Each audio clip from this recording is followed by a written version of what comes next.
I think for the second time this evening, say good evening, gentlemen, in terms of people around the table, good evening to our members of the public.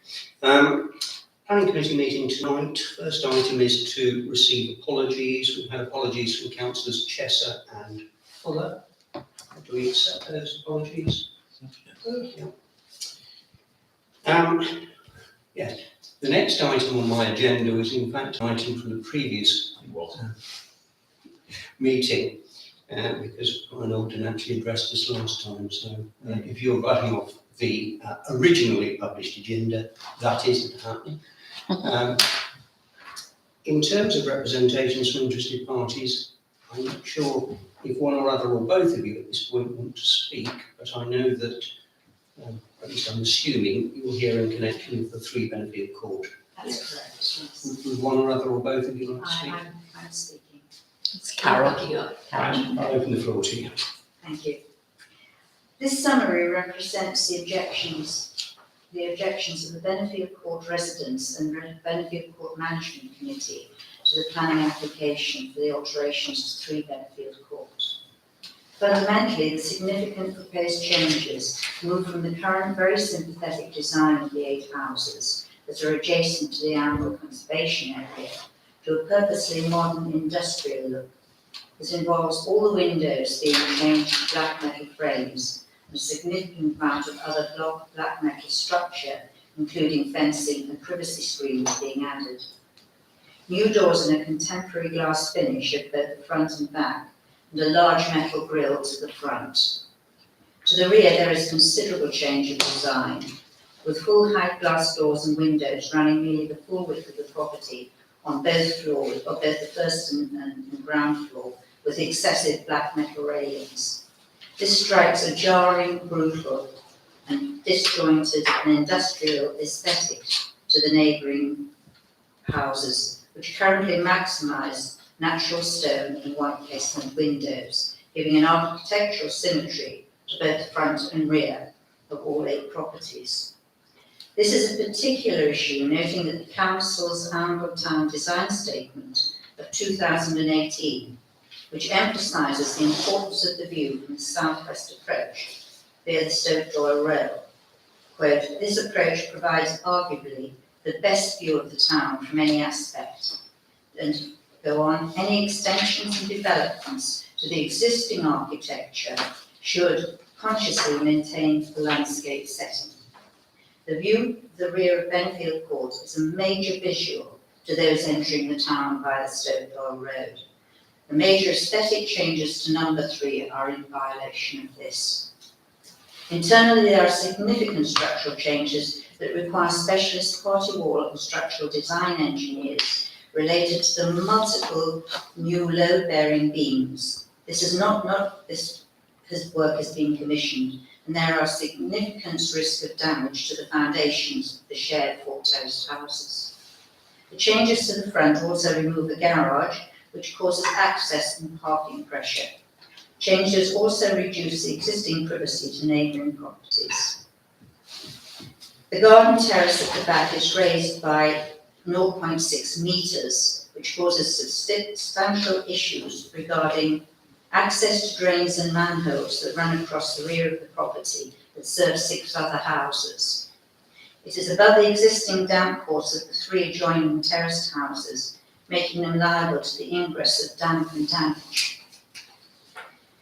Runoff from the large raised terrace area, awning and brise soleil is not addressed, which could cause flooding to neighbouring properties. The highly visible privacy screens that flank the terrace are grossly excessive and block a significant amount of daylight from neighbouring houses. Therefore, for all the important issues raised, we emphatically object to the proposed major changes to number 3 Benfield Court and request that the planning application be refused. Thank you. That item is on our agenda and it will be long before we get to it. Next item is declarations of interests. Does anybody have any disclosable pecuniary interests? What? You might want to sit and hear what we have to say. Okay, thank you. Sorry, Rupert, I'm in. No interest. No. No, nothing. I'm going to mention the fact that in relation to the Abbott House care home application, my mother-in-law is a resident in said home. I'm not sure that actually motivates me one way or t'other, but I think I should probably place it on record for what it's worth as another interest. Well, Mr. Chair, it's very good of you to declare it, but since you derive no financial benefit for itself, quite frankly, I do not see that as material or controversial. It's certainly not a disposable pecuniary interest, Other it might be interest, another okay. interest, which is my point. Okay. Right, next item is the minutes of meetings. Usually we've got two sets of minutes this evening. The first for the meeting a month ago on the 1st of February. Present at that meeting, myself, Councillor Chesser, Councillor Arnold, Councillor Jones and Councillor Davis. Do I have somebody happy to propose those as a true record? Councillor Davis, seconded. Councillor Jones, all those in favour? Thank you.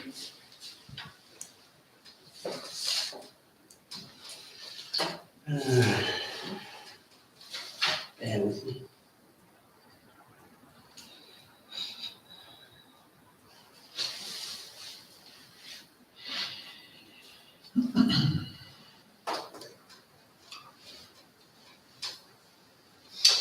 Secondly, we had an extraordinary meeting on the 7th of February. Present at that meeting, myself, Councillor Chesser, Councillor Holland, Councillor Reichold, Councillor Jones, Councillor Fuller, Councillor Arnold and Councillor Davis. Again, can we have anybody happy to propose those as correct? Councillor Davis again, seconded by Councillor Arnold. All those in favour? Thank you.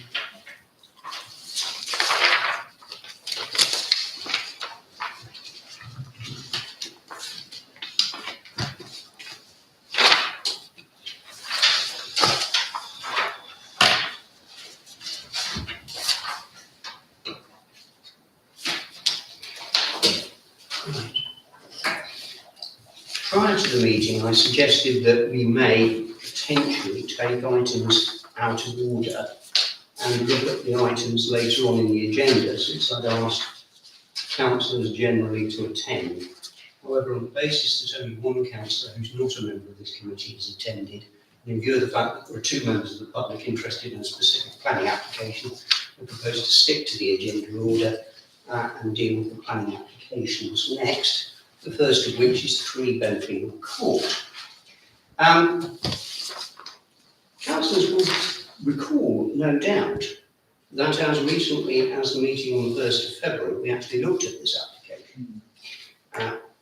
Part of our agenda sets out the objection that we made to the application. And I think the issue for us at first, and it's a somewhat unusual one, is whether we reopen our discussions on the application, given that we've already, in fact, objected to it. On the previous occasions we've actually looked at things, it's tended to be on the basis that we've filed an objection, and then on the basis of further information we've sought to withdraw the objection. Here, this wouldn't be a question of seeking to withdraw an objection already made, because I completely misread everything. It might be that we might want to reinforce an objection already made. And that seems to me to be a perfectly good enough reason.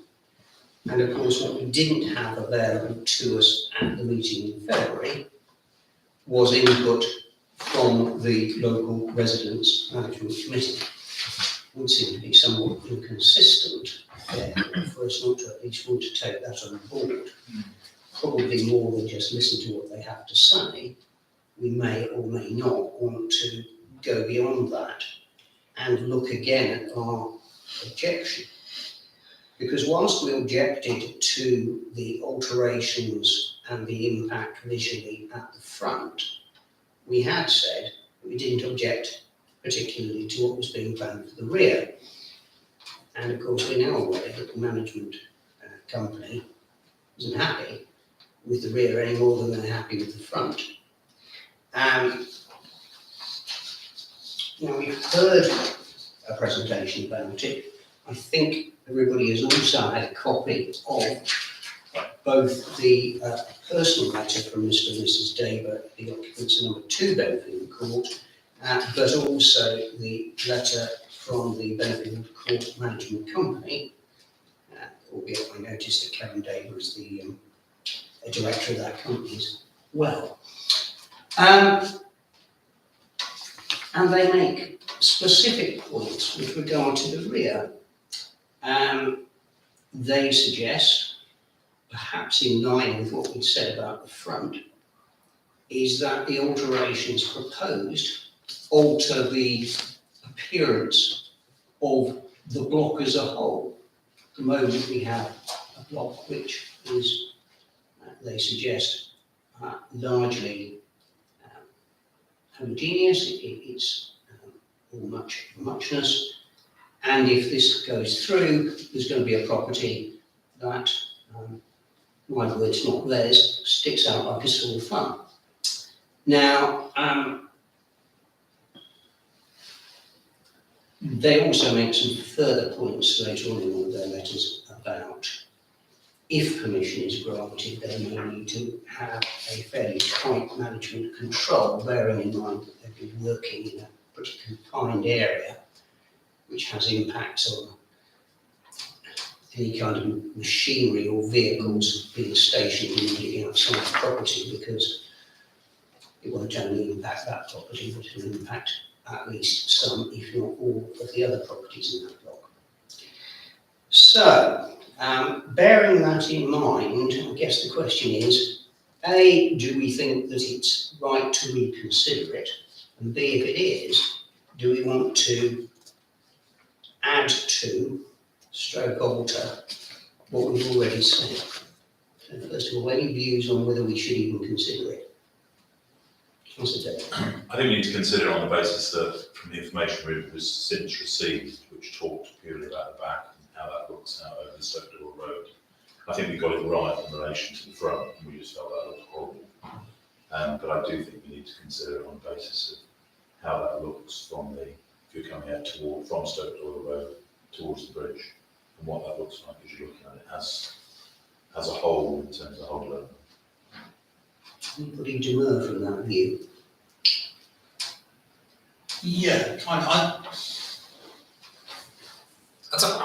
On a personal level, I understand that it's different from what there is, but I don't necessarily. The only problem I could see is the privacy thing at the back, whether or not there's a issue with looking out over the neighbour's house. Other than that, personally, I don't see much wrong with it. Okay. I think I agree with Councillor Davis on the point of view, should we look at it again? And I think the first hurdle we have to get over is should we or shouldn't we? And I tend to agree with Councillor Davis. There is additional information put before us, which I take specific notice of because it comes from the management company for the block as a whole. And I think it would just be invidious not to at least take that into consideration at this point.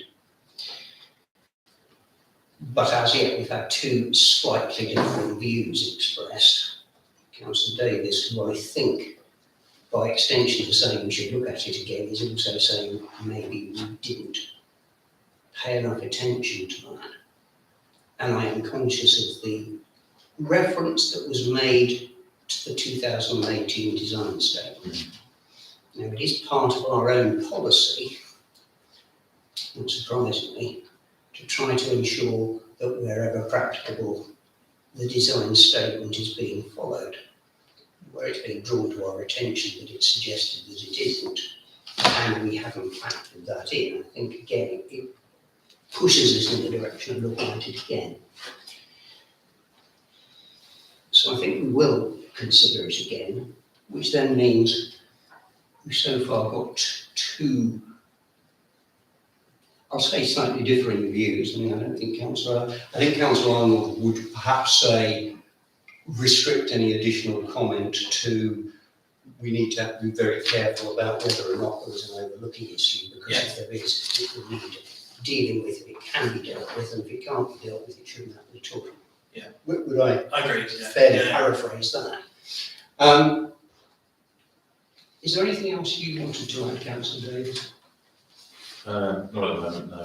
I only picked up a bit about the wall as well. There's a comment in there about a wall that may or may not be in the ownership of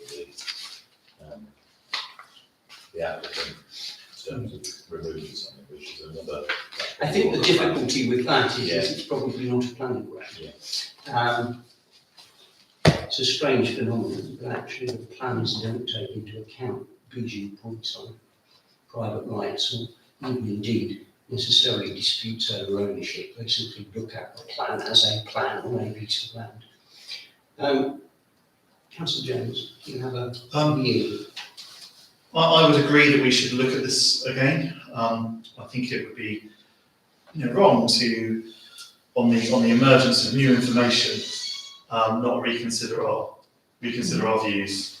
And I think, for what I think on this one, no. Right. And if you were reconsidering it,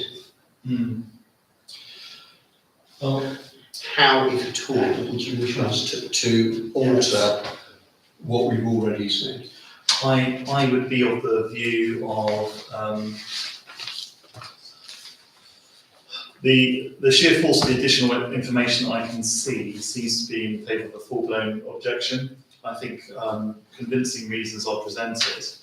I would be preserving our objection, and I think on the basis of what I've seen, redoubling it. I think I have to remember the only reason we I seem to remember granting the rear was on essentially drawing some kind of aesthetic judgment based on views from the road, and looking at the other backs of the other houses and thinking that there might have been all sorts of variations done to them.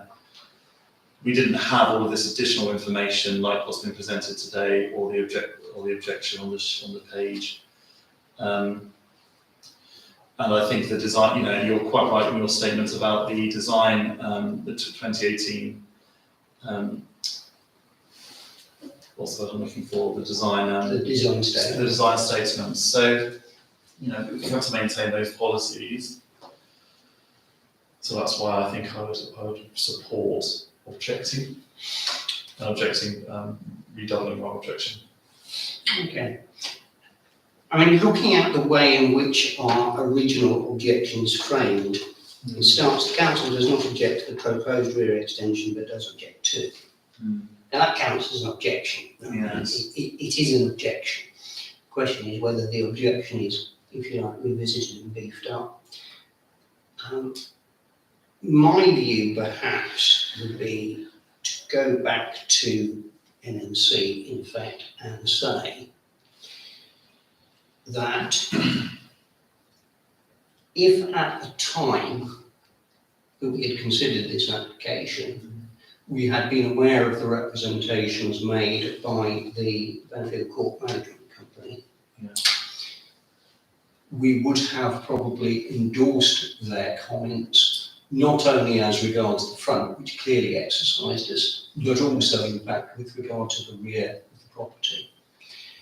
And therefore, in a sense, although maybe arguing slightly the wrong way around, given where we now are, what we could do as a council is lend our support to the objection as drafted by the management company in relation to the rear. And it seems to me that would be consistent with what you're suggesting, Councillor Jones. It's consistent with Councillor Davis. I think it accords with my view. And I don't think on one level it necessarily doesn't agree with yours in as much as we've still got a concern over it. And at the end of the day, you could argue it's 3 against 1 anyway. Yeah, that's Like that. So, I would also just double on, the the point of the town council is to, reflect as best we can the views of the people. And people have come. And so I don't know why we wouldn't listen to that. It's a fair point. We are here to represent them, not dictate, as it were, to them. Right. I will help you with the wording of that. Okay, thank you. And I will draft something for you this evening. Thank you. I suspect that your interest in this evening may now wane rapidly, so if you wish to leave at this point, we'll give you a couple of moments just to do so. Could I just say that Mrs. Dable would have been here to speak, but unfortunately she and her husband have had to fly to Canada because their daughter is seriously ill. Oh dear. We're all very sorry to hear that. And if you're in communication, please extend our best wishes to them and their daughter for her recovery. Thank you for taking the time. It's really Yeah. nice. Yes, thank you. Thank you. You know your way out, don't you? Yes, thank you for listening to us. Thank you. Speak to you soon. There you go. Right. On with the agenda. The next item is proposed single bedroom bungalow in the garden of an existing dwelling at 110 South Road. Now, it's worth looking at some plans here.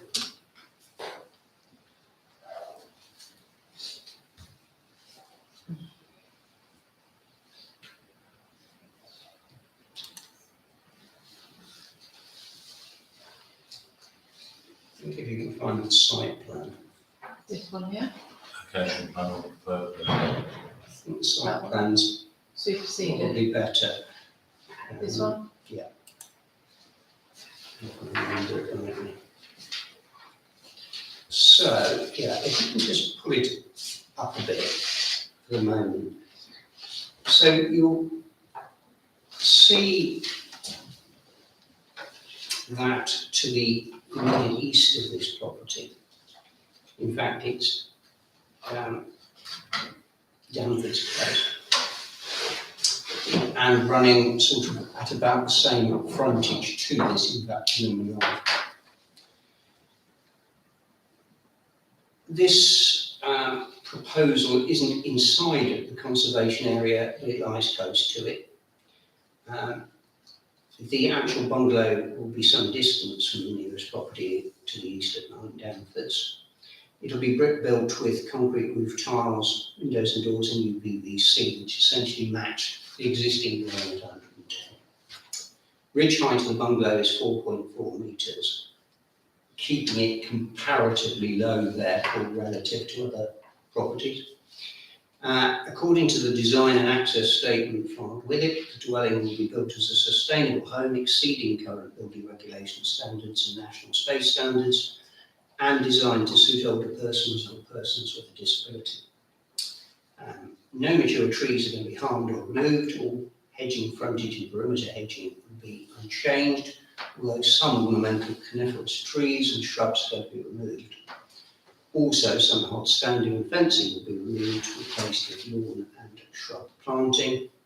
A tarmac hard standing, a single parking space, and access will come off the existing private road serving 110 South Road and 2 other properties.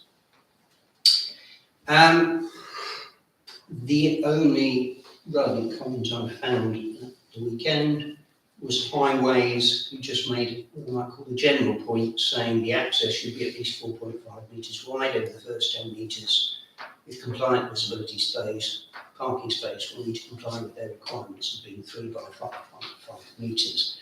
In fact, of course, it is an existing access with 3 properties already served off it. So it seems a bit odd if Highways suddenly decided the access way was non-compliant.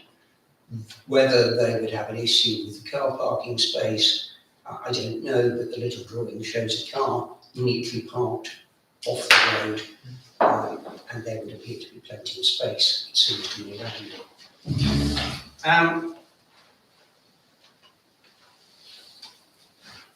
It's obviously a particular kind of infilling to put a new property inside the garden land of an existing property.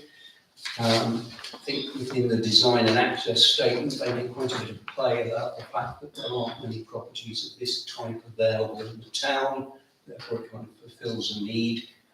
I'm not clear, because it's not clear off the application, as to whether this is in fact being built with a view maybe to an elderly or disabled relative going to live in it, or whether in fact it's simply going to be sold off on the open market. That's not clear. Even if it was being provided for a relative, obviously at some point it would come onto the ordinary market, if I can call it that. So, question whether or not we have any particular issues with it. If you put it down now, you see we'll be able to just get a quick flavour of what it's going to look like. Because we've got some images at the top. It is a pretty standard bungalow. I In take a way it of where its appearance. it says west elevation, that's the one behind it, isn't Yes, Yeah. what you can see behind, it? I think, is to emphasise that's 110. Yeah. And this is that much lower. And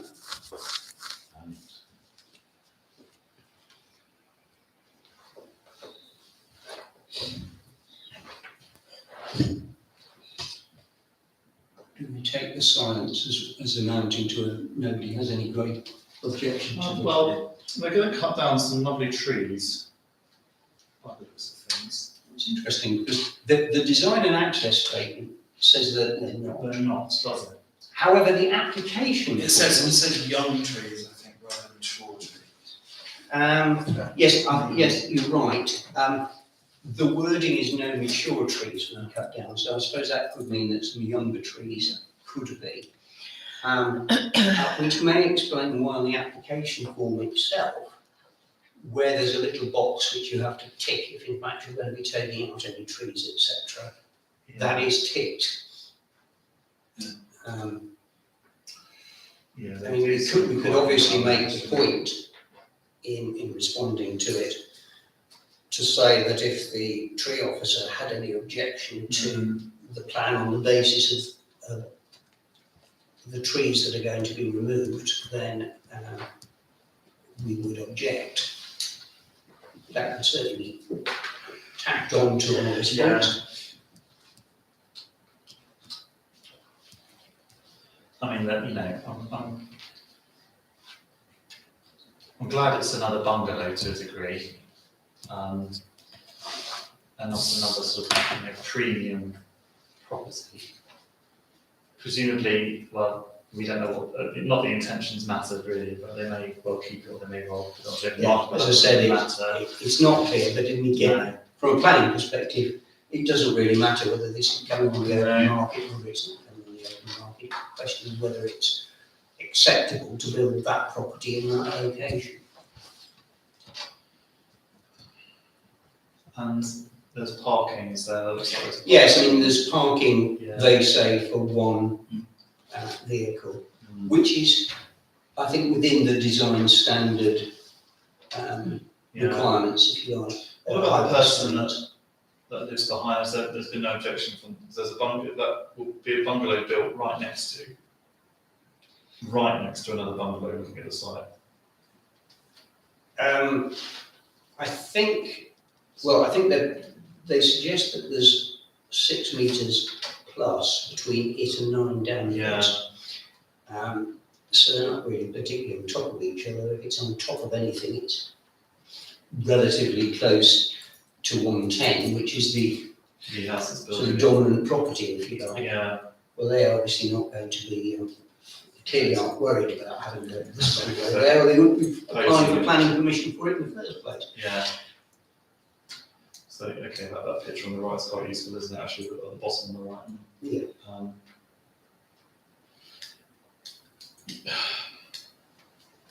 There's some lovely great coniferous trees, which they haven't put into the planning picture there. These this is the Google image I know it's taken recently, but that's where it's going to go, right where that green is, and there's the other bungalow. Yes, I think that's the bit of coniferous They're the young trees trees. that they're talking about removing. you know, so you can see where that is on South Road, right on TV. It's going to be right there. They've got conservatory, but not that, which is just worth pointing out. But again, you know,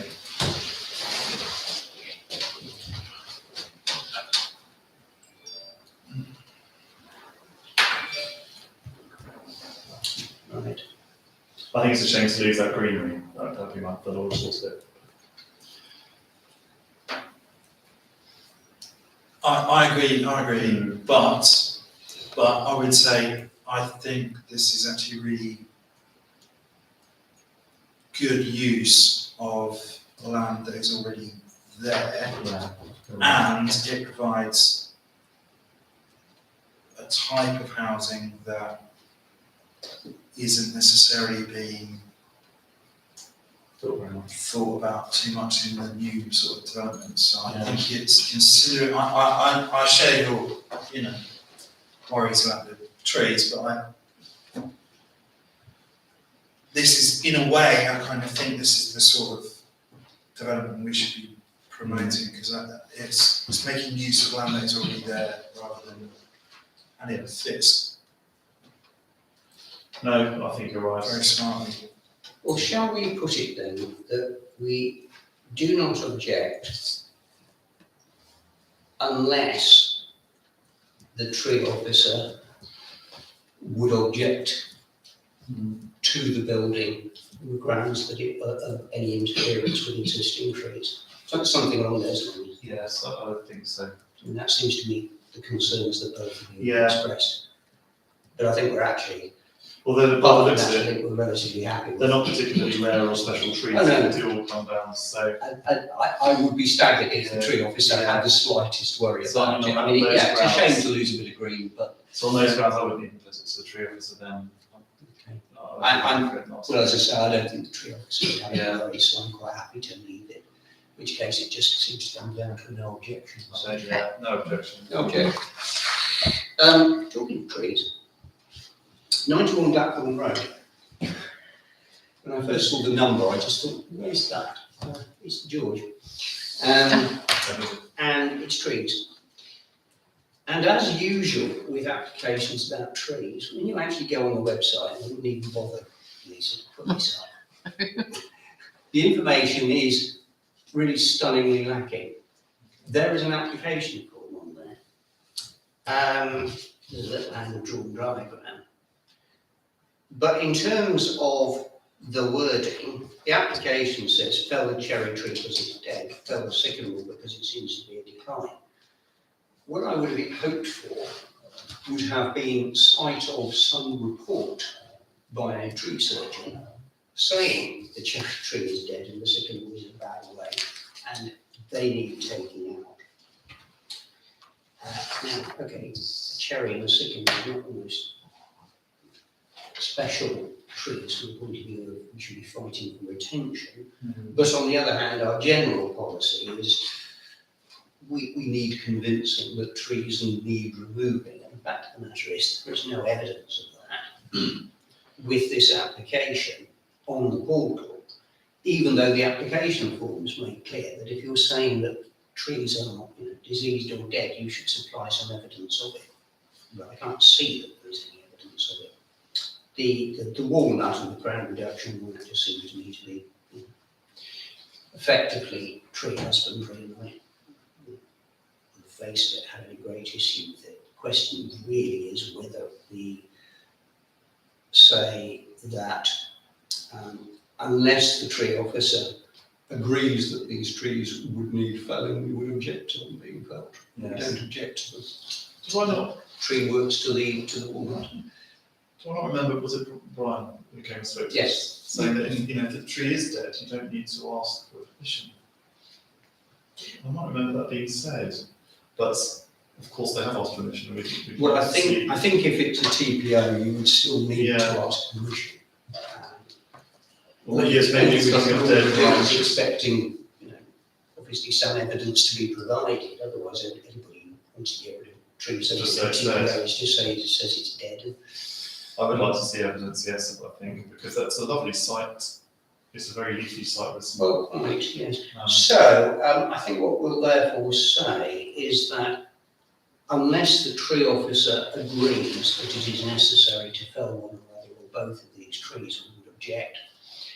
But we wouldn't object to the proposed crown reduction for the walnut. It needs to be done carefully, that harm reduction, and professionally. Well, yes, I suppose that's right. Or we could say no object, sort of, we don't object to that, provided that the work is undertaken in a way acceptable to the tree officer, or Yes, something to yes. that, just to make that point. Because it is quite a marked reduction, if we look at it, it's only 5 metres of it, which is roughly half in it. So Okay, if they're not careful, it's a lot of money. Well, presumably they'll have pros in to do that. Well, I'm assuming so. It's an enormous. And what you'd kind of expected is that there'd have been a report from one of our local tree people Yeah. explaining everything, but it just isn't there. Right, let's move on to 25 North Street and the extremely exciting erection of a timber shed. The dimensions of which were on the little note that I sent round to everybody. It's a proprietary shed, which has glazed windows and it's described as a cedar shingly roof. There weren't any comments on the portal. There is a little plan if anybody wants to see it as to where on site this shed appears, which I suppose, in case anybody worries about whether it can be seen from North Street itself, might just be worth putting up. So I think there is some form of a plan, I can't remember exactly. Again, it's a hand-drawn plan.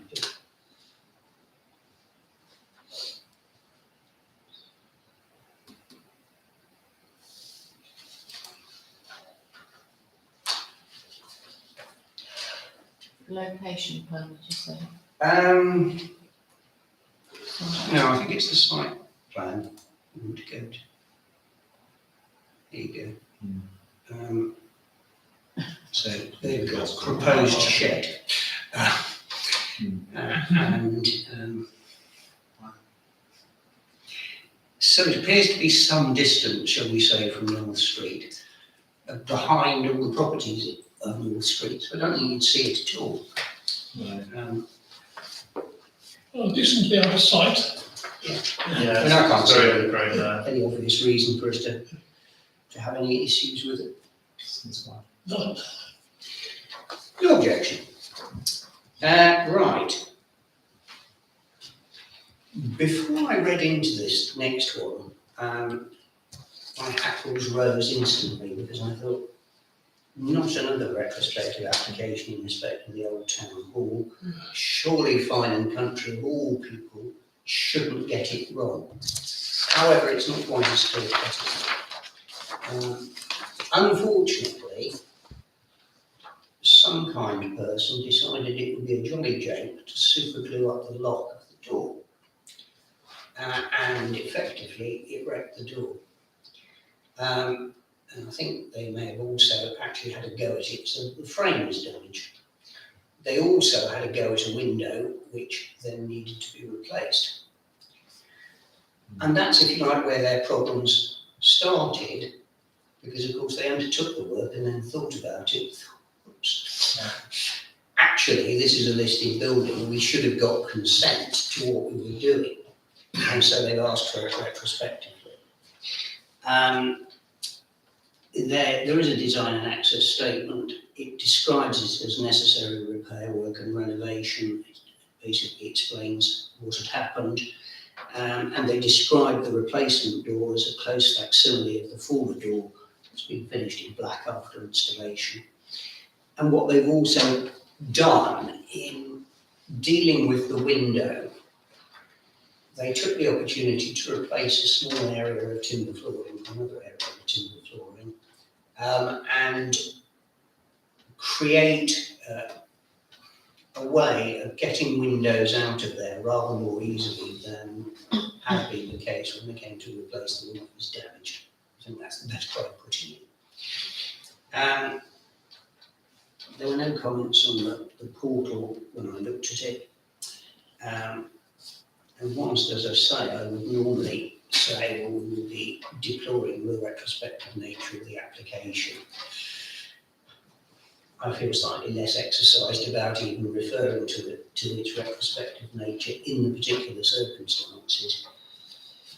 I'd be very surprised if the Conservation Officer had any real issues with what's being done, because I don't think it affects the appearance of the building in any material way. And it doesn't sound to me as if anything that was valuably old that could have perhaps been restored and repaired rather than simply replaced has been lost anyway. But does anybody have any issues with it? No. Another no objection. The next one may seem like a state of deja vu, in as much as we looked at this application very recently. And when we looked at it, we made some comments with regard to it. And I think one of the comments that we made was that we were a little surprised, bearing in mind that this was a Grade 2 listed building, that at the same time as they were seeking consent under advertising regulations for it, they had actually also sought to apply for listed building consent. But either they picked up on that or it was pointed out to them by NMC, but the listed building consent has now been sought as well. It's supported by what is quite probably the worst heritage impact statement I've ever seen. It's about 5 lines long, so effectively nothing of any great value. But actually, we looked at it comprehensively before, and it strikes me that all we need to do is repeat what we said last time, deleting references to listed building consent. And it would seem entirely incongruous to now go and say anything different to what we were saying literally weeks ago. So presumably, if I just say as before.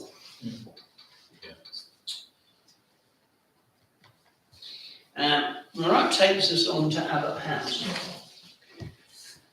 This is more interesting. I'm sure we all know where Abbott House is, but I think we do need to get this one up. And in fact, there's a very oddly described document, which isn't in fact what it sounds like it's going to be at all, but it's actually a series of photographs, which is quite useful. And if I remember rightly, I think it's described as planning statement.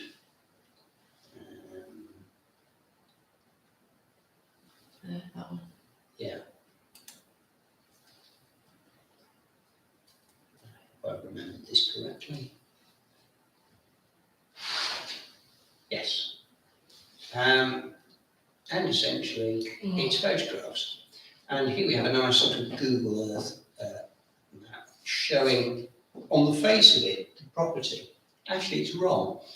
The light coloured building actually on Blackthorn Road is not part of this at all. The site, in fact, starts with the entrance off Blackthorn Road and the car park area that lies behind the house.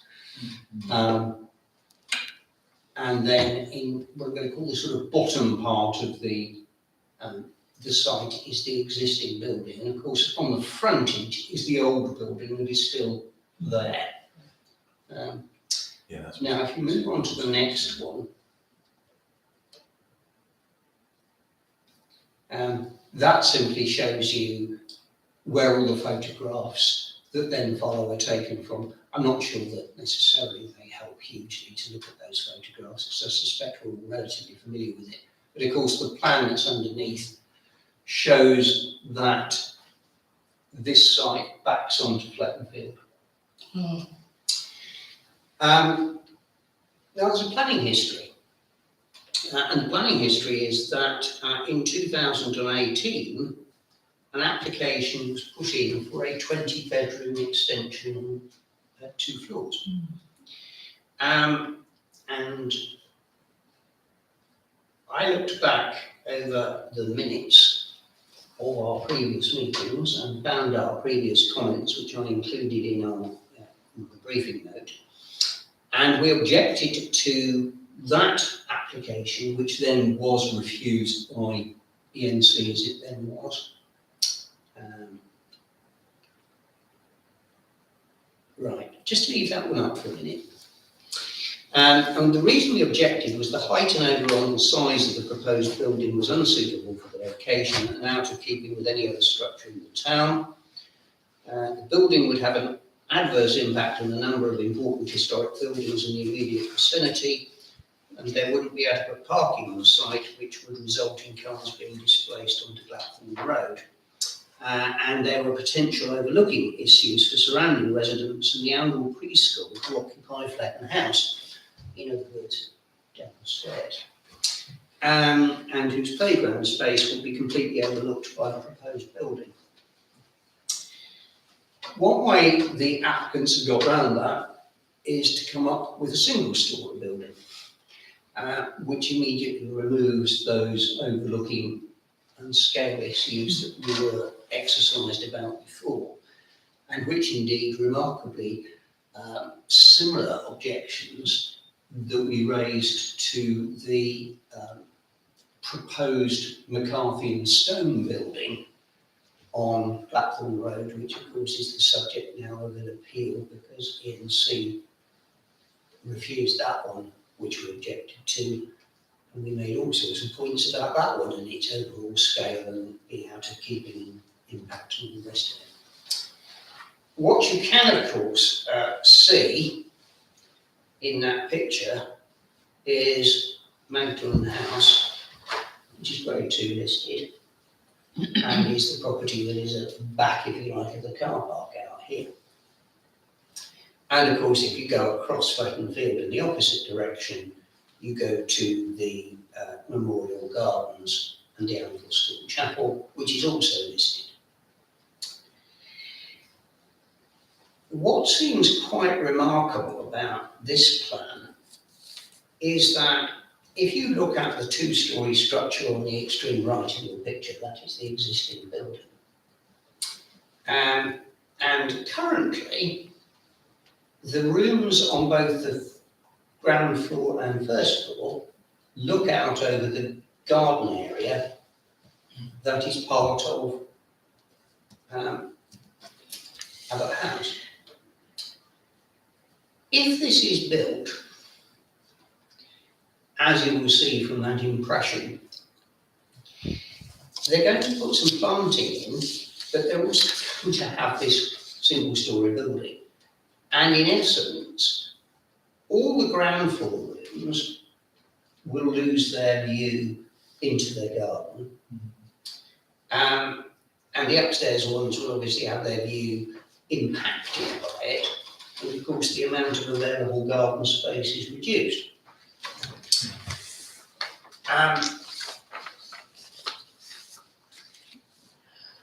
The fact of the matter, of course, is that having an extra 8 bedrooms in a facility of that type in the town is something which would clearly be valuable.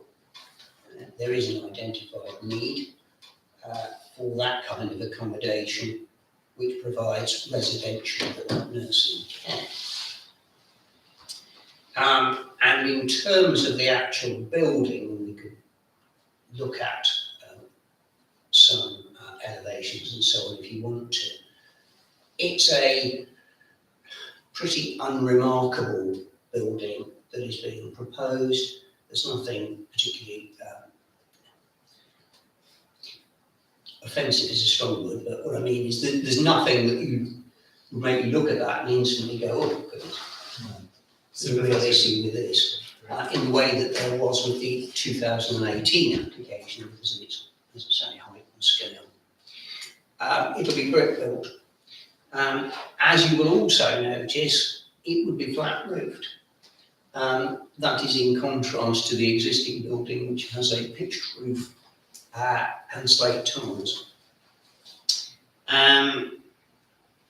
windows and doors are UPVC, windows and doors in this one will be timber and aluminium composite.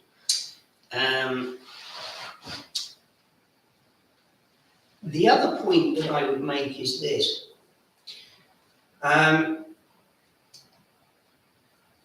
There is a parking area, and I am baffled by this. The application form indicates that there are 14 current parking spaces, and says that the parking provision will be increased to 30 spaces,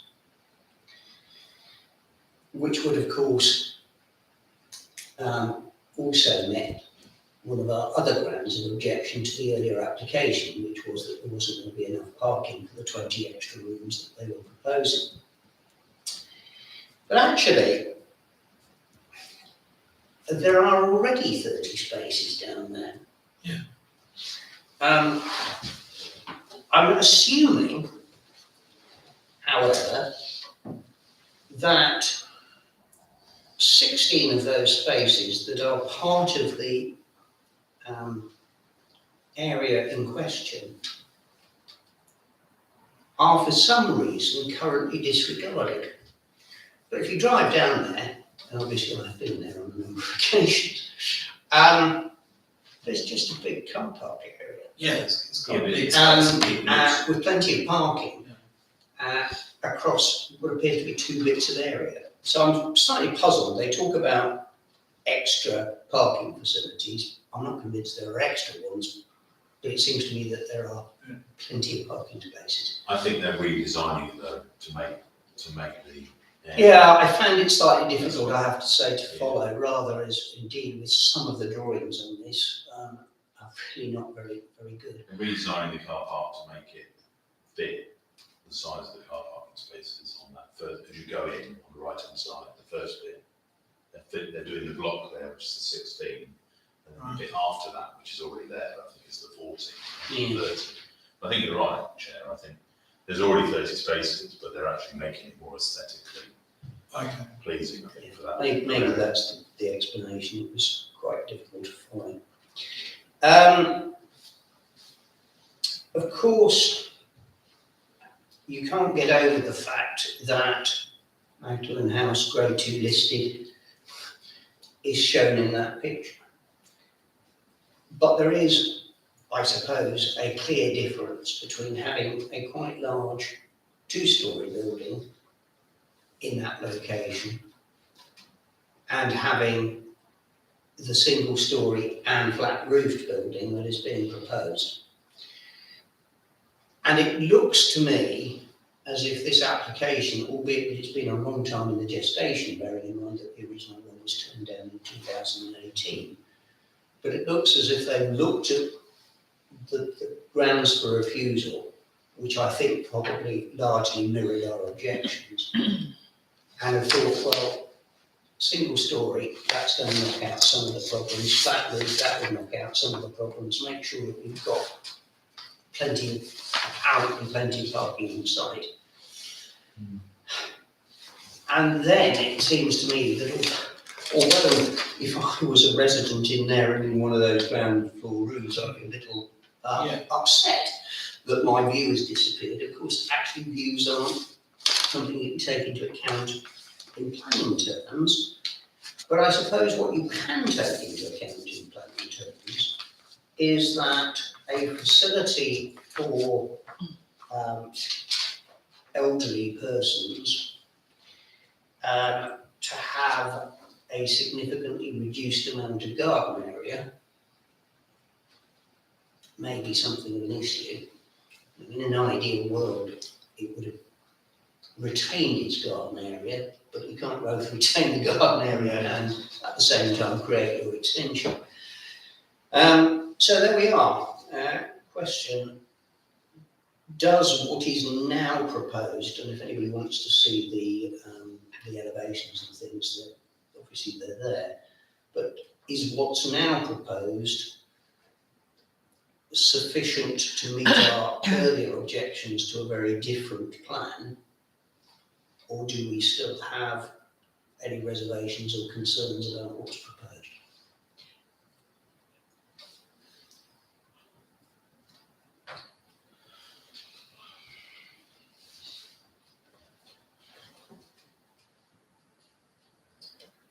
I wasn't here for 2018. No, So. I rather suspect only I was here in Yeah, 2008. so I'm looking at this, completely fresh. The big voice that I'm, feeling internally is that we need many care home and assisted living spaces. This seems to be a sympathetic, attempted at being sympathetic to what we have objected to previously. I feel like I see no objection. Especially seeing that the plans, I was worried that those bottom rooms would be looking into the living space of the others, but it's not organised in that way, looking at the plans. It's not, in So fact, that's a corridor. that's a corridor. Yeah, The nearest to the existing building is a corridor yeah, with the rooms off, as it were, on the extreme left-hand side of that. So you're right, it doesn't have a scenario in which you've got rooms. lounges looking at lounges. Which clearly wouldn't have been very good. I do feel like it will be a bitter loss for those people on the bottom right, but I think the need trumps that for those 8 spaces. So I'm the feeling of having no objection to it. Personally, I think it's a really good one. I think it's smart. Concur. Councillor Davis, any? Yeah, I like the idea that each of those 8, the new 8, all seem to have doors out to a green space. Yes. And the way it looks like they've designed it to be quite pleasing, so they've got a nice outlook. Granted, I take the point that those that are in the others will lose some of their current view, but that's sometimes the case, but they may well still have something between them. They're a new building, but the others look like they're going to be quite pleasing. And I like the fact that it's a flat roof. I say flat roof. I like the fact it's single story and not double story. And we need accommodation. It is open, of course, to us as a council to object, to not object, or to support. Now, I'm beginning to get a certain flavour here that actually we probably support this application because we see that it meets a need within the town. Mm. Do we want to go as far as to say that we I'd like actually to support say, this? yeah. Right. Cross out, no objection, no support. Good. Continue the chat. I haven't put anything in my paperwork about 20 New Road. It's one of these ones where we're not formally consulted about it. It's effectively a kind of done deal, unless there is something technically wrong with it, which the planning authority pick up on. So I didn't look at it and I haven't prepared it for us to discuss tonight. The planning outcomes are all set out there, no great surprises in any of that. Which brings us on to 2 further items on my agenda. One of which is the call for signs. Actually picked up the right word and what even find what I was looking for. No, it's not, isn't it?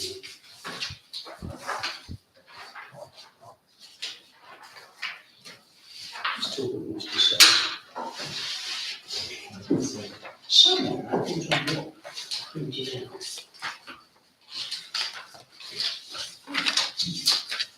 First document.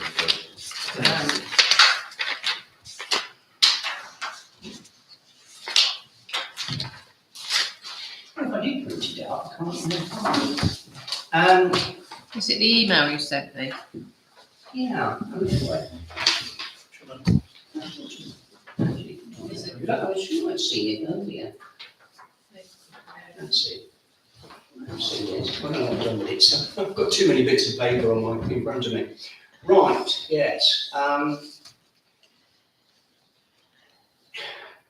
The new council is developing what they describe as a housing and economic land availability assessment, HELAA. This, some of us have seen in a previous guise as an SHLAA, Strategic Housing Land Availability Assessment, the SHLA. The SHLA was part of the documentation that this council agonised over in connection with putting together its own neighbourhood plan and looking at suitable sites and so on. The way that this is written, it seems clear to me that this isn't any kind of a consultation exercise. This is the local authority basically going out to local landowners and saying, if you think you've got a site that we should be looking at, tell us within this timescale. And it makes clear that insofar as your site had been previously considered in the SHLA, you're going to need to tell them all over again so that it can be looked at and potentially included in the, I don't know how we're going to call it, HALA or something. We, of course, as a council, are well aware of at least a couple of things. One, there are two sites that we championed as part of our neighbourhood plan process, neither of which featured in the local authority's local plan 2, all of which you know. They were a site of Herne Road, just beyond Beaumont House, on the opposite side of the road to the Prince William School, in the ownership of Philip Rose, and a second site north of Bennefield Road within the ownership of Biggin Estate. One had capacity for perhaps as many as 100 or thereabouts, being the Herne Road one, and the other one a potential capacity of perhaps 3 to 4 times that number. It could be a huge site. There is a checkered history with regard to the Herne Road site, in as much as the former East Northants Council, in overlooking the site as part of its local plan, maintained originally, well, it wasn't being advanced, it wasn't being brought forward, it hadn't been brought to our notice. That rather irritated Mr. Rose, who pointed out that it had been brought to their attention. It's also, of course, quite firmly in our sites, because we included it within all our work. It was inconceivable that ENC were unaware of the availability of the site. But anyway, they got very exercised about it. It may have been one of the reasons why their first attempt at their local plan ended up in the bin to a degree, after objections in relation to the allocation in Angle, and they looked at it again. Then they found other reasons for objecting to the Herne Road site, which then wasn't included. I am aware that Mr. Rose has, for example, objected in his own right to the Stokeville Road application. That's because he liaised, that's not the right word. He contacted me about it.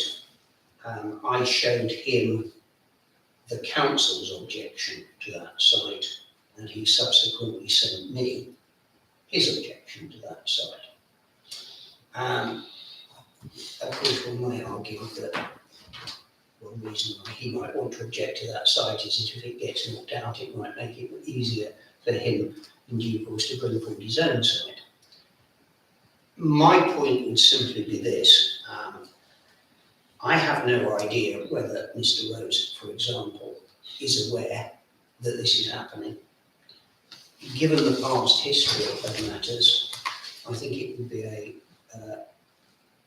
shame, to say the least, if his site was not factored into all of this. And I say that not out of interest for him, but out of the fact that if we thought that it was good enough to be part of our own neighbourhood plan, it seems inconceivable that we wouldn't be potentially supporting it. So I felt that we should draw his attention to it. That suggested to me that, to be even-handed, we should also make sure that the estates are aware of this as well. I'm sure they both are. They both have professionals on board, because each of them are likely, I would have said, to bring forward their own planning applications. Indeed, it wouldn't surprise me to see one or other of those sites have a planning application in imminently, because of the position around the local plan, which we're going to talk about in just a minute. At first, when I looked at it, I thought, crikey, are we supposed to be going back to the local authority and telling them about what sites we would prefer to see developed and so on? But that isn't really the purpose of this at this stage. It is simply for landowners to come forward.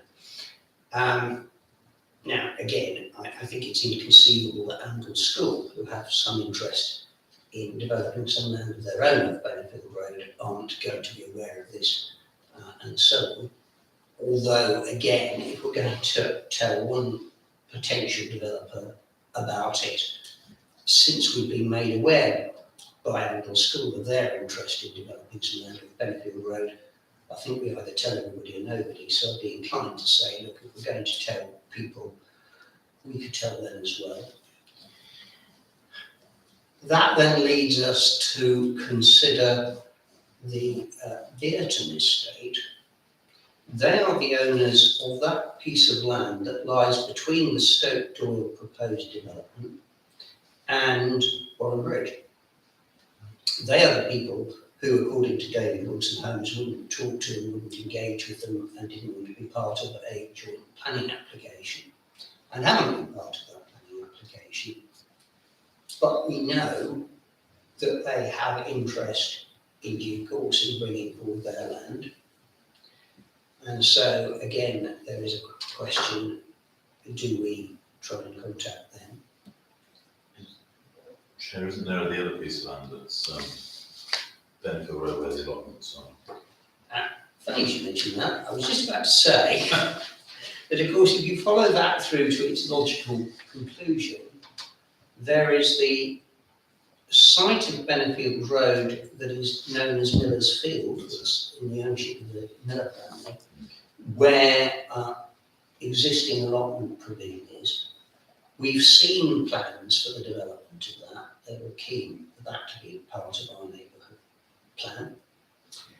And indeed, Biggin Estates also own some land on the south side of Benfield Road, which was also advanced as being potentially developable. Is that the bit south of Wakely or a bit further along? Yeah. Now, bearing in mind that we're aware of all of those sites through the work we did on our own neighbourhood plan, there seems to be a potential logic in this council alerting those people to this exercise and pointing out that if they're going to do it, they need to get on with it, because they have to get it in by the April the 25th.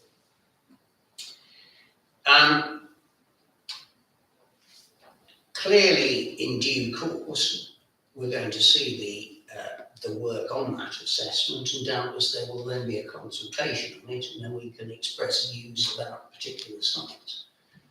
So at this point, my question to us as a council is, do we act in a kind of proactive way and try to get these people engaged with this process because we're aware of them, and because in many cases we've already looked at their sites and formed a view, or do we just leave them to hopefully discover it for themselves? Anybody got any thoughts? Councillor Owen. I have the impression that you're rather minded provisionally to come to your own conclusion that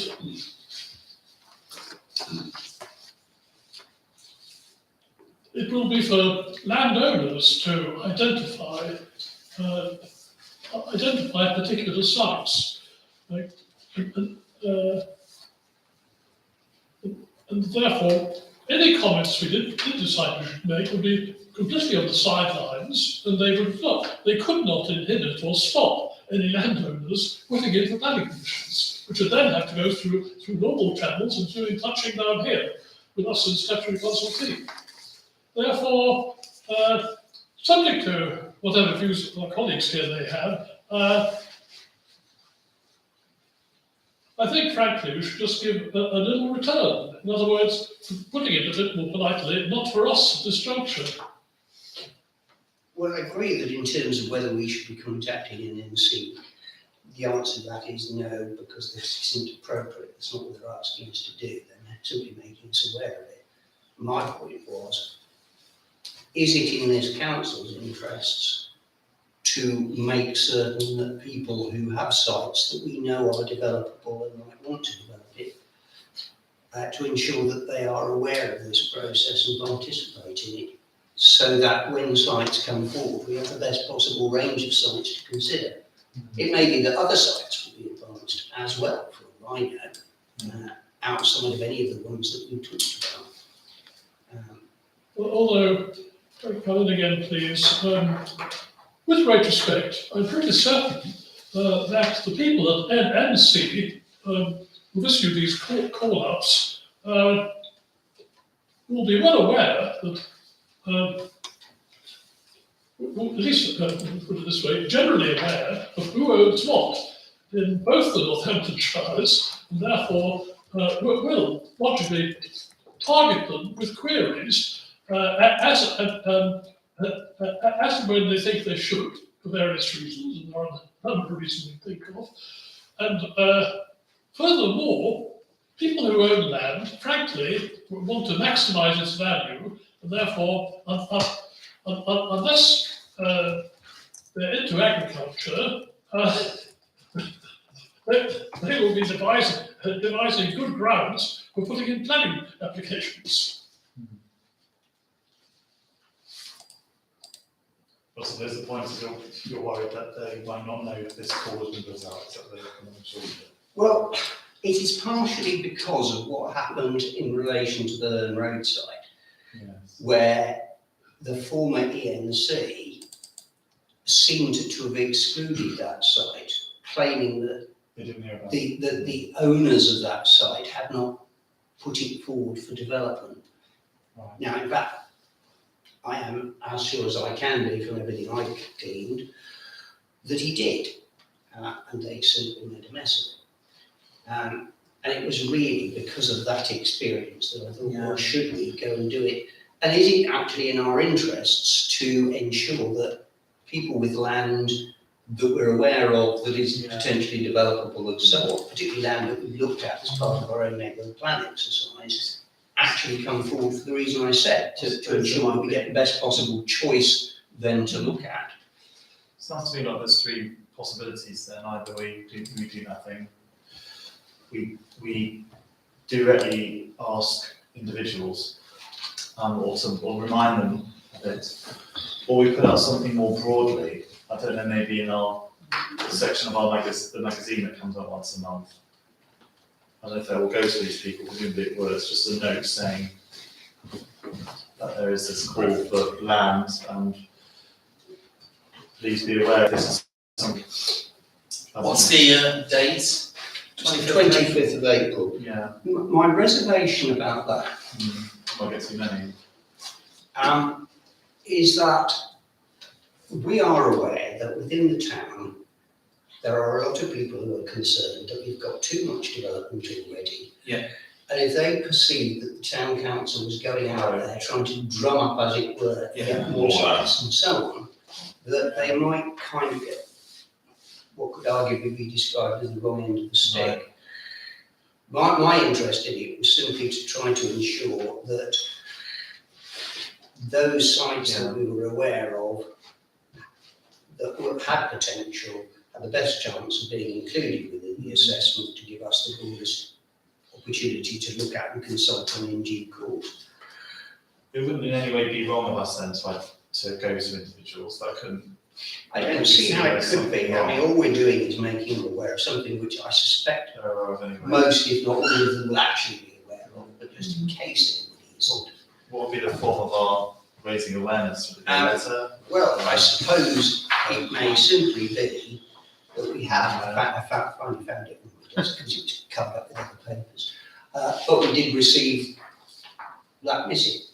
And it would be reasonably possible for us either to write a letter to people, or if we happen to have email addresses for them, we could forward on this email that was sent through by an NC planning policy, and simply say, look, we're aware that we looked at your site in connection with our work on our proposed neighbourhood plan, and we thought we should make you aware of this in case you know. And literally, it's no more than that. Yes.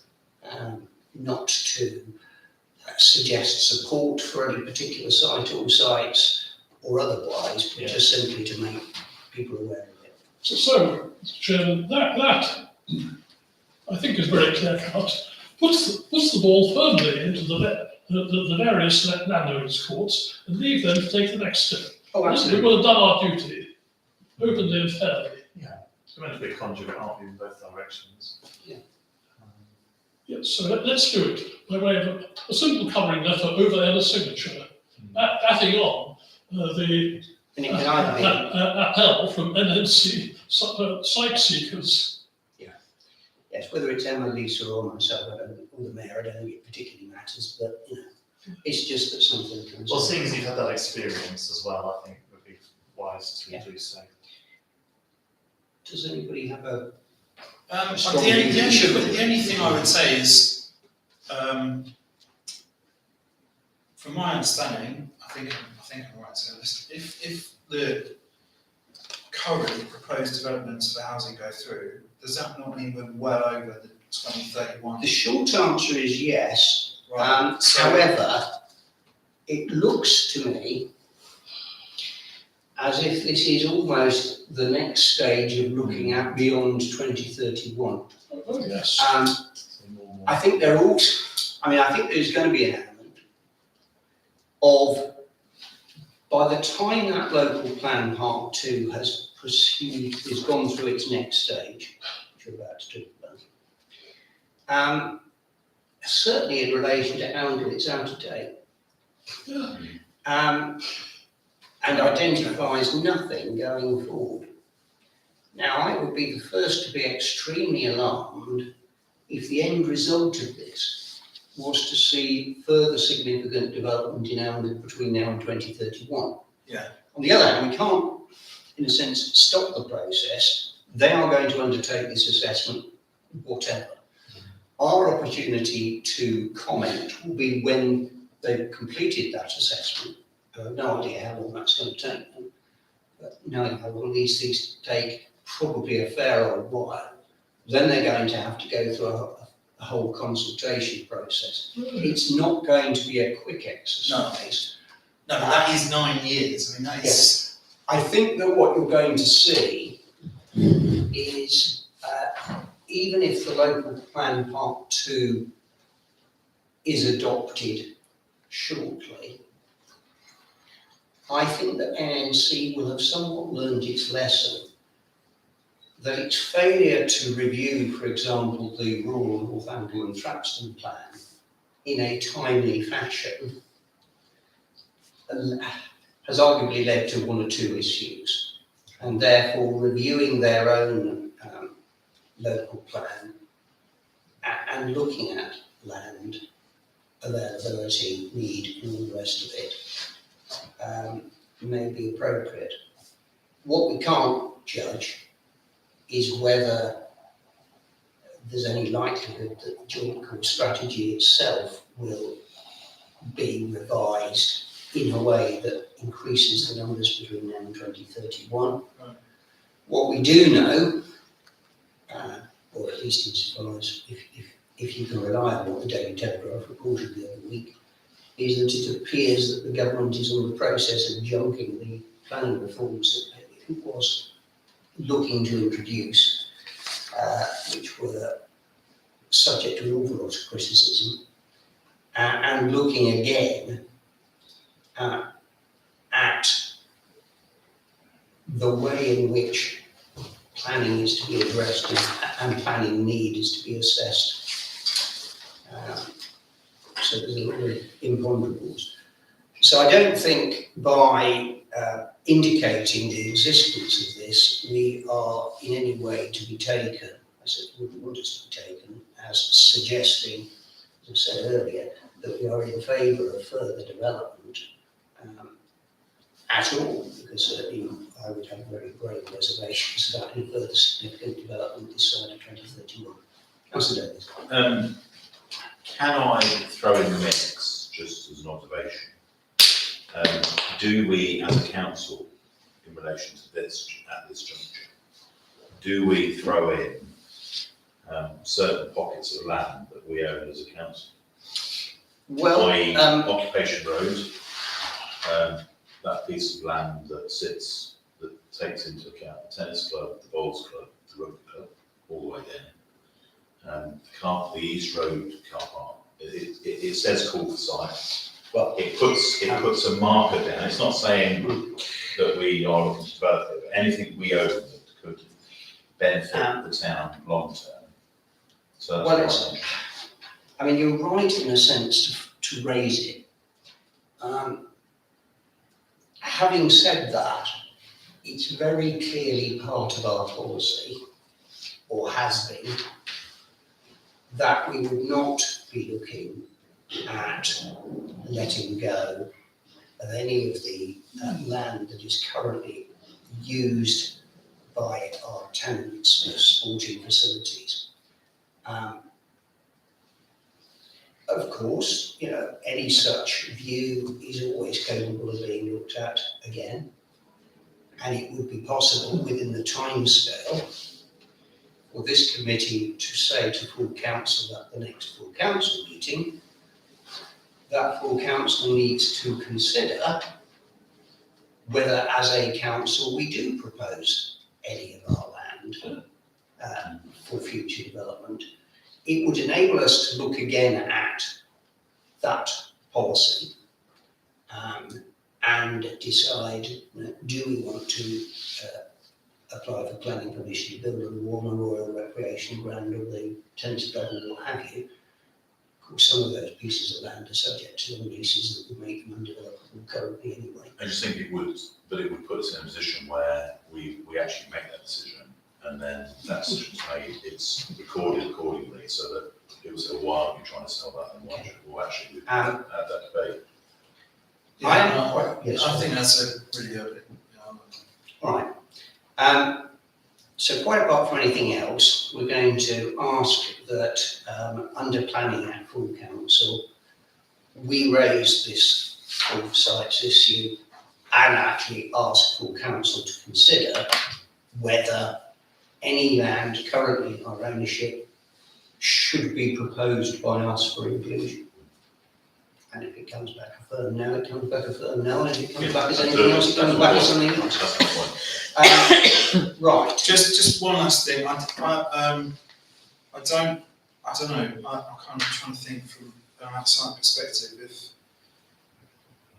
I think with this, we should. I don't think you can. What I'm trying to go is, I don't think you can have it both ways. You either, as a council, say this is available via website, social media, whatever.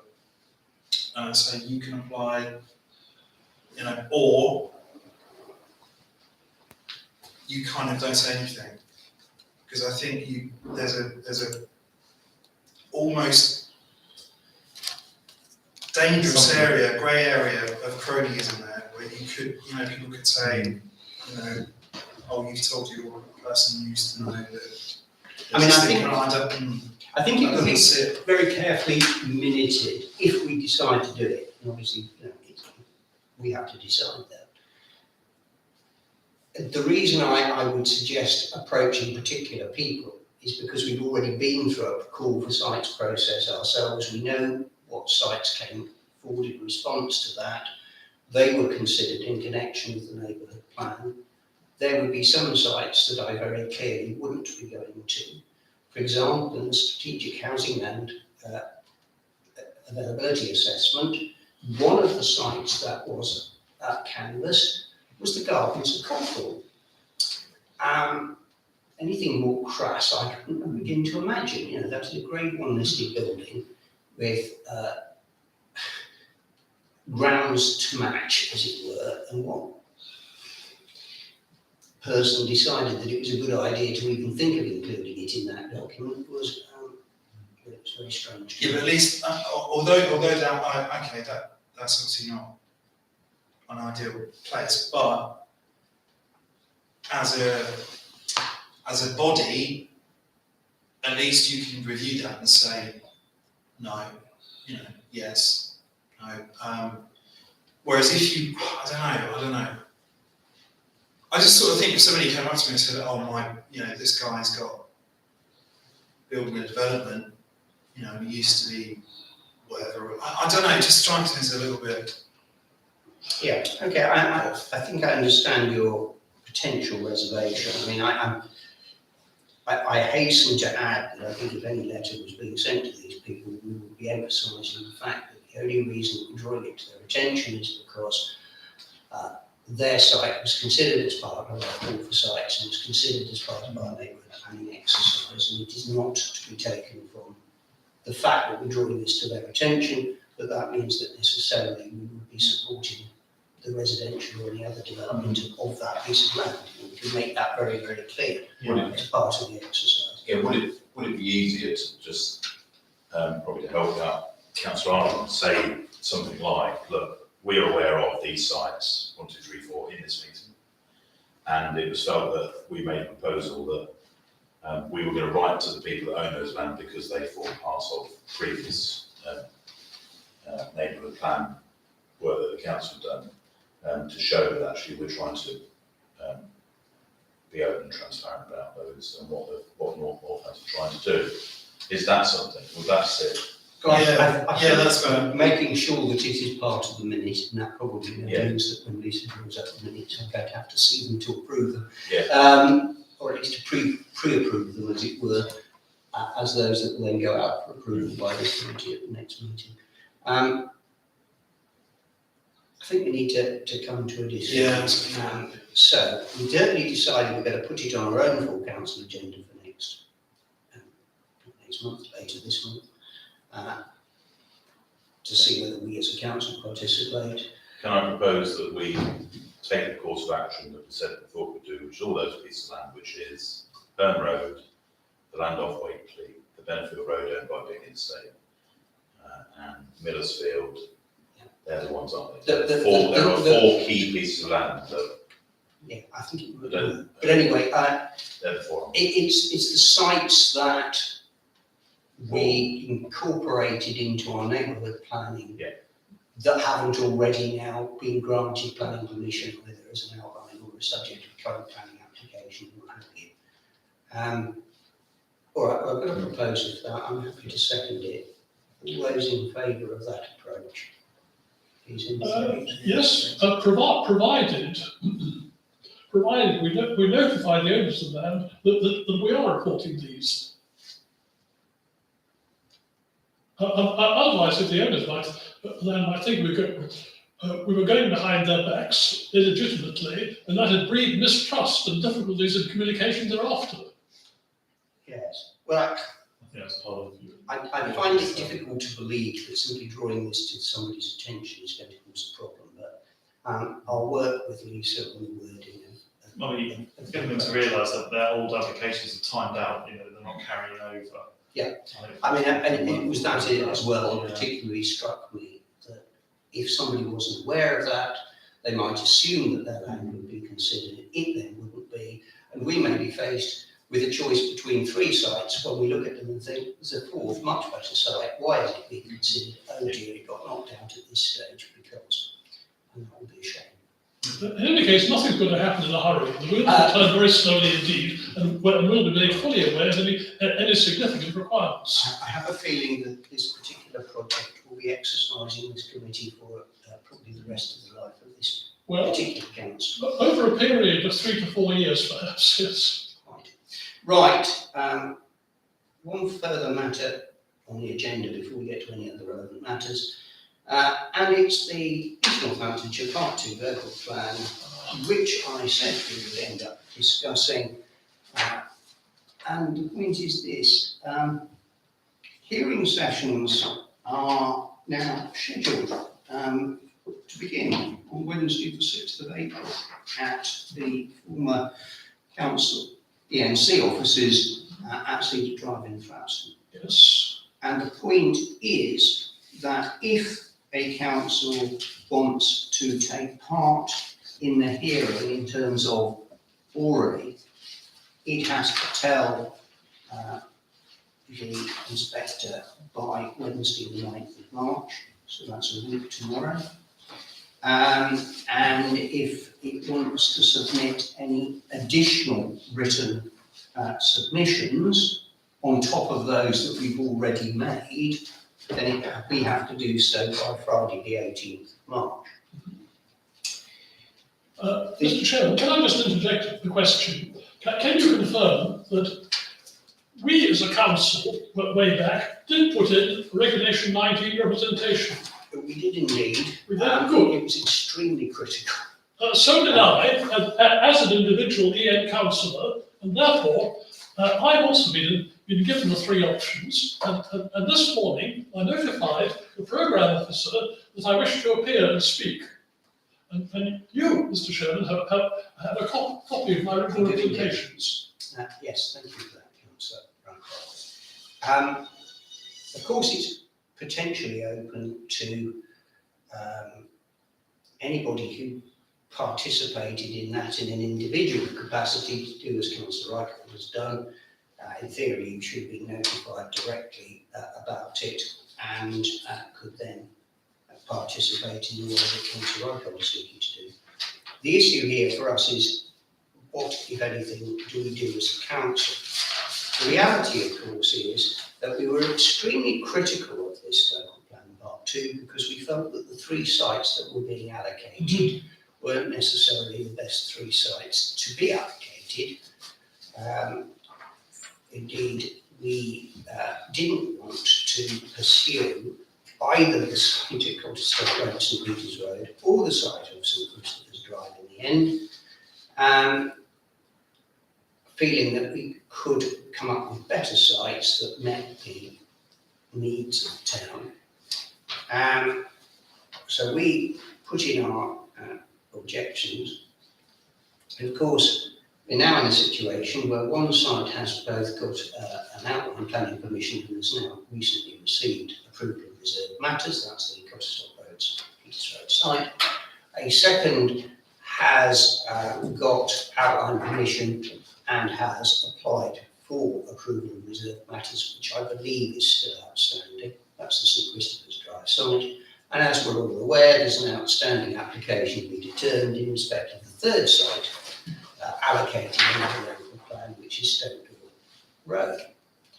Which leaves us and indeed the inspector with a rather bizarre job that he's considering the adequacy of a plan where actually, if you turned around and said the Colchester Road site shouldn't be there, too late, it's already got planning permission. Similarly with St Christopher's Drive, and quite possibly, it's not inconceivable that the same could be true of the Stokesdale Road site. Which begs the question, of course, whether there is any point in the council attending the hearing in person or submitting something further in writing. Of course, it may be felt that we should express our irritation that we're in this situation by attending and speaking.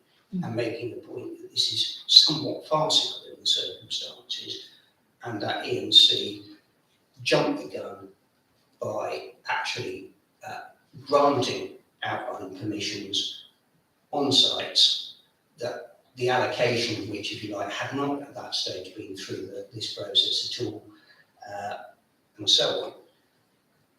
But it's an exercise which isn't going to achieve very much, other than perhaps we'll feel a bit better for it, and we can tell the town that we've done it. But in terms of what difference is it actually going to make, the answer, of course, is absolutely precisely none, because it is what it is. Now, regardless of what the inspector does or indeed doesn't do. When we had the Royal North Angle and Thrapston plan going through public examination, what now seems like many years ago, probably because it was, I remember being ensconced in that room in Thrapston for several days, effectively representing the council at it, and indeed, of course, speaking at it and so on. But at that stage, we clearly felt as a council that we were in a position to potentially influence the course of events. Here, the reality is we can't significantly influence the course of events because the situation has been preempted by the planning authority. So, do we in principle want to put something in writing but not appear? Or do we want to appear? Or do we not want to bother to do anything? I suspect that I would find it extremely difficult, if not impossible,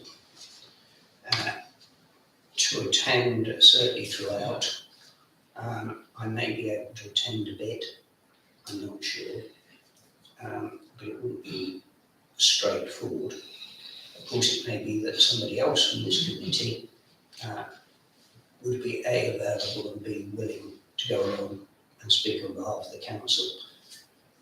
I don't think at this stage we would have to say who it was. I think if as a council we say a representative of the council would attend, and we'll tell you here at the time of the name of the councillor, I'm sure that will be adequate for the purposes of informing them.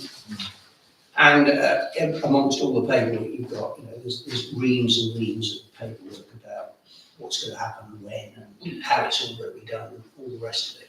It is quite legalistic, these things, and it is quite possible that some of the more affected people, and of course this is a local plan, it doesn't just cover Anglers, it's the whole area, may very well turn up with legal counsel. Certainly, I know two people. As a practicing solicitor, I felt that it was one practicing solicitor and a whole raft of specialist counsel appearing. But it was an interesting exercise. Right, may I come in now, Mr. Chairman? Indeed. Some important points. My representation was entirely separate as an individual and remains so. I will be appearing, although of course I see it as very desirable that as far as practical, as far as we decide as a council, so just overlapping me, that our line of approach is generally consonant. So, secondly, I see it as absolutely essential that somebody from Arundel Town Council does make an appearance in the flesh at the hearing. Realistically, given the bizarre fact that it's possible for developers to be given planning permission to barge ahead in advance of the plan is all being approved, it's bizarre, all right. That is a flaw in the planning system, which longer term will have to be remedied. We can't remedy it now. So the value of somebody, perhaps you, Mr. Chairman, perhaps somebody else from Arundel Town Council appearing at the hearing is really a matter of psychology and public relations in the best sense, so that our people will be aware, will be able to see and hear that somebody from the town council has been spoken, even although realistically it's very much a fighting retreat, in that the best that we can hope for is the inspector, who is an independent professional, will be able in declaring the local plan as sound, if she does, be able to rule on some modifications around the edges to perhaps eliminate the most undesired effects. That's the best we can hope for. But the main value will be public relations in seeing us to stick up and fight for our law, even although, frankly, it'll end up in a measured defeat. Anybody else have any I think you're right. strong views? I think he's right, that we probably ought to have someone there in the flesh. Yeah. But I'm not across the details as much as non-understanding members of the group are. I'll do it. Wednesday's my day off usually. But I need to So the first brush decision, up a bit, but yeah. the first decision we need to make is, do we think we should do it? Councillor Ralph thinks we do, Councillor Jones supports it, clarification, so do you. I think that it's a good idea in principle, simply because it looks good for the fact that we're doing it, albeit, I think, as a to go through the motions about it. Well, it won't get ahead at all, will it, if you don't go? Yeah, I mean, he will have, Unless he or it she goes will south. have the written stuff that was previously submitted by this council in front of them. But it would enable us to perhaps emphasise the wider point that somehow there is something just sadly rotten about the system that enables us to be faced with this sort of fait accompli almost. If we say yes, we can notify them by the 8th of March, I think the date was, 9th of March. If we don't have to name somebody, we won't necessarily need to. Councillor Arnold very kindly volunteered to potentially do it. I will look at my own availability to see if I would be able to do it. But it does rather look as if one of our number will be potentially able to go along. And I think that's the main thing. Yeah. So we've agreed that in principle, notify them that there will be a representative on behalf of the town council, and that if they need to know the name, can we supply it closer to the date? So it'll be a matter of somebody from the council, probably over Emma's signature and yours, formally notifying Ian Kemp, Yeah. the programme officer, of the decision. Absolutely. As us. And also, Mr. Chairman, you're aware that there are one or two potential auxiliaries in the background who could be utilised to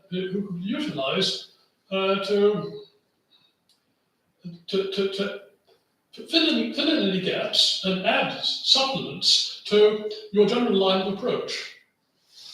Yes. That would parallel and neatly take in the council's original decision, which you accepted, that you would develop, what shall we call it, a little cell or a little pool of auxiliaries which would work closely with your committee. Yes. I'm not entirely sure that appearing at a public examination like this entirely fits with the terms of reference of the planning advisory panel that we agreed to set up. Where at this stage, actually, we've still got to quite progress that. We need to get our heads together sooner rather than later, because we have a certain number of people to approach. But the reality is the plan was more to call them in to look at things. And to take the most recent example, there were a lot of papers in relation to the Stokesdale Road site. Some of those were quite quite technical, if there was somebody who happened to be an expert on flooding or drainage that we could call upon to say, I think that what's on this from the developer is flawed, because that would be extremely useful to us. This is a slightly different thing, because it seems to me it almost certainly is going to have to be either a councillor or an employee of the council who goes to speak at this function. But let's, we can give that a bit more thought, because I suppose it's not impossible for us as a council to delegate the role to somebody else. I think I have in mind the same person that you have in mind, because of his previous expertise and role in planning. Well, you would not be delegating. Delegatus non potest delegare. This committee effectively delegated to you as their head. But obviously, it would be open to you to have accompanying auxiliaries beside you. Like for example, somebody from the Foreign Office, one or two, sit behind our permanent delegate at the United Nations Security Council. Right, we may be straying slightly, but I take your point. I'm going to wrap that up. I think we've agreed in principle, because I know I've got at least 3 of the matters under any other relevant matters to report, so I'm very keen to make sure we finish by £1:30. So, before I raise anything, I just look to my left. Councillor Arnold, do you have any other relevant matters? The only thing I wanted to ask, how did the meeting go last night? At the development thing? Is that If you're talking about the St Peter's Road site, yes. My understanding from Councillor Clark, who attended, is that although it was clear that the planning committee had some concerns and reservations, they were basically being told by their advisors that, as you already granted out on the planning commission, there's much you can't basically do about it, and essentially it went through. So yeah, there are going to be conditions on planning permission. I haven't seen it yet, but there'll be the sort of usual things. But in terms of did it run up against the buffers and stall, the answer is no, it didn't. There are still certain issues, because the access of St Peter's Road is, as we've already discussed, across the land which we believe this council actually owns. And we haven't come to any arrangement with the developer over it. That, I think, would have to be an issue for another night. Yeah. But yes, actually, that was the fourth matter I was going to report, but I can't have done it with Other than that, I think we better restrict it just to the committee. Councillor Jones, Nothing extra from me. Councillor Davis. I wanted to just let you know that on the day, we're still Tuesday. We are. There was a meeting on Stokeville Road with Helen Harrison yesterday at 5 o'clock, which I wasn't able to get to. So it was. I don't know whether Rick got there, but apparently it was well attended. The residents that attended raised issues around flooding, impact of traffic on the bridge, privacy, and she was quite, in terms of forthright around making sure that people had put in written objections, and that the planning will be almost certainly go to planning committee to decide this. Yes, I think having sort of bypassed you, because I think I'm going to bring you back in again, but because I think you were there. Yes, indeed. I was there, roadside meeting in the rain. Yeah. A very good attendance indeed. So Councillor Davis clearly had a full report of that. All present made their views very clearly, logically and concisely on the essentials. Helen took them on board, and she promised to speak spirited from the gallery when the application is trundled into NNC Planning Committee for debate and decision. So I think frankly we have a jolly good case, and we're perhaps halfway there. Watch this space. Right, I've got 3 things to mention very briefly. Some councillors may be aware that in relation to the Riverside Maltings development in Arundel, which is the one broadly speaking opposite the wharf, that one or more of the buildings on that site is listed. That had led to some issues for residents, because if anything needs doing to a listed building, it costs an awful lot more than if it's not a listed building. And one of the buildings on site had roofing issues, and essentially everything had to be done very expensively in Collie Weston Slade to do it. One of the other buildings there was potentially facing a not dissimilar issue in the foreseeable future. Some residents there, or their families, took the matter up with the owners of that development and urged them a long time ago to see if it was possible to get the buildings delisted, because that would have potential implications for ongoing maintenance costs. I was informed this evening that in fact English Heritage have agreed that it should be delisted. I was slightly surprised that actually it seems to be a process that bypasses the town council, because we weren't advised of it or consulted about it. But my understanding is that actually Derwent House is going to be delisted. We may or may not want to express a view in due course about whether properties being delisted without the local authority apparently having any input is or isn't a good idea, but anyway, I thought we should draw it to your attention. The second thing I will mention is that, as councillors will be aware, there was an NMC by-election the other week.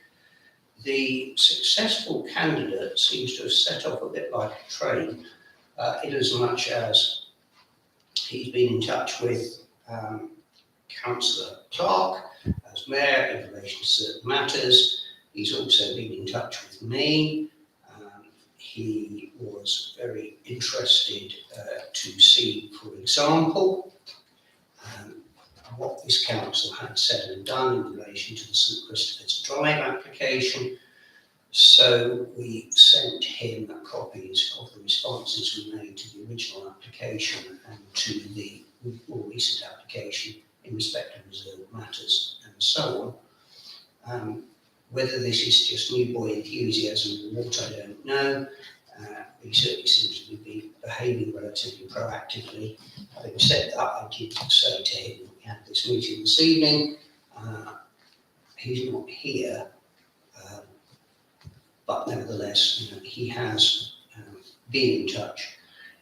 He's making some interesting noises, and we'll see where that leads to, if anything. Finally, and it's sort of a bit tangential to the planning committee, but it's as good a place to mention it as any. We, as you know, are embarking on this new transport study. In connection with that, the people undertaking it have asked for copies of the transport studies which accompanied the applications in respect of the St Christopher's Drive site, the St Peter's Road, Cottesstock Road site and the Stoke Road site as being the three major sites that are part of the local plan. And I told them that we'd organised it. I don't know whether they've been in touch with you or anybody's been in touch with you, Lisa, but if you could, I think what you're going to end up having to do is probably print the damn things off and then scan them over to the guy whose name escapes. But that's all public record, surely they can get access to it. Absolutely. It would have been Why? possible for them to do it themselves, and the only reason I'm suggesting we do it is that at least that way I'll be satisfied that I know they'll then add it, and I know they'll have less excuse for not looking at it. Because I was very keen that they did. Hundreds and hundreds of pages of documents. There is an awful lot of it, But it does strike me as something they should see, and I guess actually it might be quite useful for us to have hard copies available for our future reference, even when it comes to "I told you so." They were the three matters I wanted to mention. I said I wanted to finish before 9:30. It seems to be 9:25, unless we receive anything else. Nothing from me. In which case, I thank you for your attendance. I'll call the meeting to a halt. See you all in 2 weeks' time, if not before.